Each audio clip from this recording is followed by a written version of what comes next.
Across Devblog 162, firstly the drop box has been added this week. This is what it looks like. It costs 200 metal fragments to make, so it's pretty cheap. Basically you click E on it from the outside, you can put items in one by one, deposit them, and then on the other side, which would be on your base side, you can access that and take things out. Now 12 slot storage, it's not that great considering you can hold 2.5 times that, so you may need to put quite a few side by side, which you can do. I'll do a little test in a minute and see how many I can get on one wall. I think it'll be about 6. So yeah, that's quite a nice addition, especially if you're getting chased and you just want to dump things. If you know you're going to die, you can throw your guns and stuff in there quick and hopefully save them. Okay, on a 1x1 wall you can put 4 on, and just note you can kind of build onto the foundation as well with them.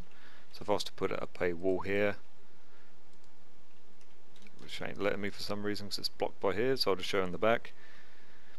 You can put them down there so foundations won't block placement of them, which is pretty cool. Okay, these giant logs that you can see laying on the floor can now be harvested for wood.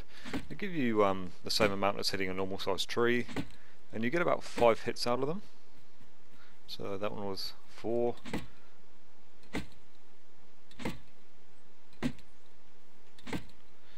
That one was 5. So that's a good change. That's been something they needed to do for a long time now, especially if you find a place to build and they're just there in the way like here. You can just now get rid of them and you get some wood in return, so that's good.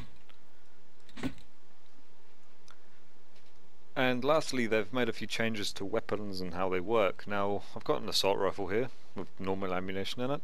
The first thing, they've made the first shot very accurate. So if you like to just one tap with the AK, that first shot is always going to be pretty much where you're aiming. Most guns are like that anyway, but it's just for the more rapid firing guns that aren't that accurate.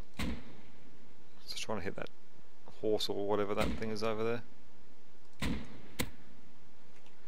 And the next thing is something called recoil compensation. Now I'm going to hold my finger down and the recoil is going to move my gun up like that, and then it automatically puts the weapon back down to where you first had it aimed. So I'll just show you now.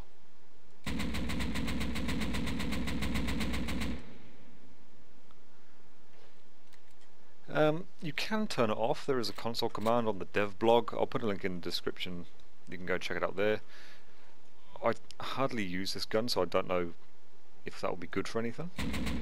Because most people, when they're shooting consistently, they drag their mouse down anyway.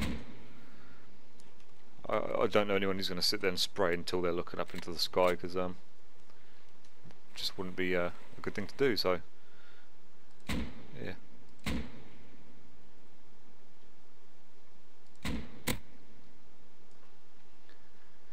And lastly, they've reduced horizontal recoil. Now I may be wrong when I explain this, but I'm pretty sure it's when you're shooting and dragging sideways.